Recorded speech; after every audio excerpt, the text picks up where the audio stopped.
Thank you, Mr. Chairman. Thank you to our witnesses for being here today as well.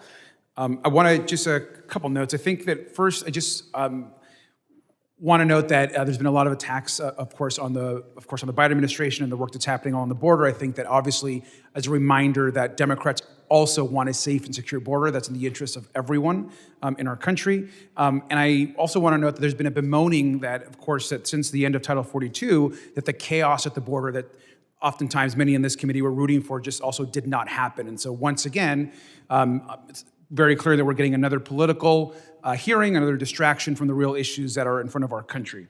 I also want to note that there's been, once again, a repeating of things that have been debunked by witnesses, by experts, repeated over and over in this committee. We've been ignoring the facts about fentanyl. We want to blame the opioid epidemic on people that are seeking their legal right to asylum and not actually on the failures of our treatment system in the United States.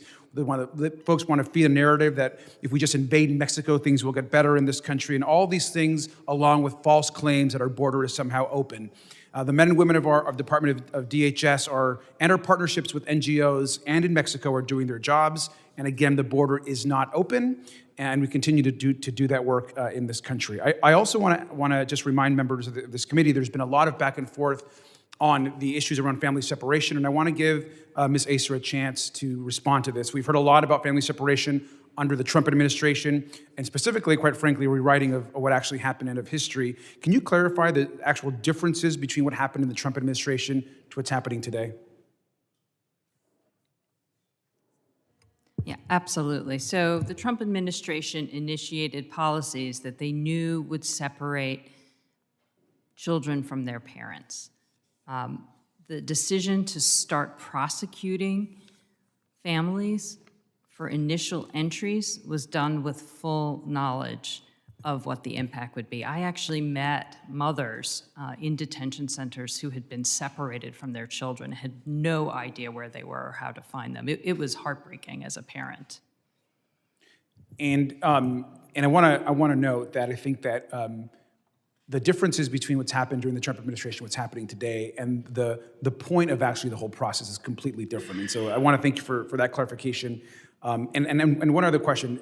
In this committee, we've had members of the majority work to defund programs with NGOs, particularly around with Catholic charities who's trying to support legal asylum, which is really shameful and really counterproductive to our work and our humanitarian work along the border.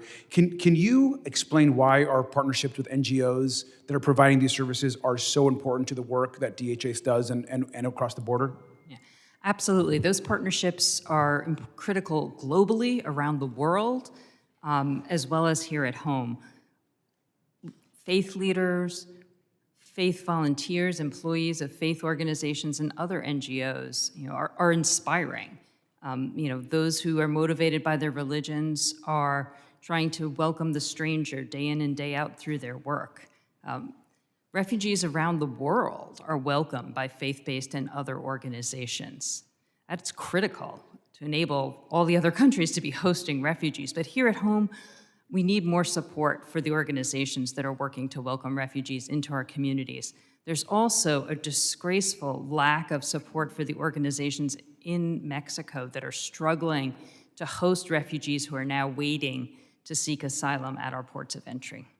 Thank you. And finally, I just want to note, I know there's been discussion about the One App application, and I think one of the key reasons that conditions have improved and really we're focused on legal pathways is because the CB One App, the CBP One App, after we all agree a difficult rollout has actually made things a lot better. And so I just want to thank everyone that worked on that, the department, so many groups that have been involved in the rollout.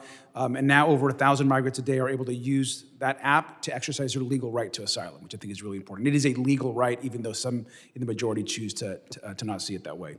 I yield back. Thank you.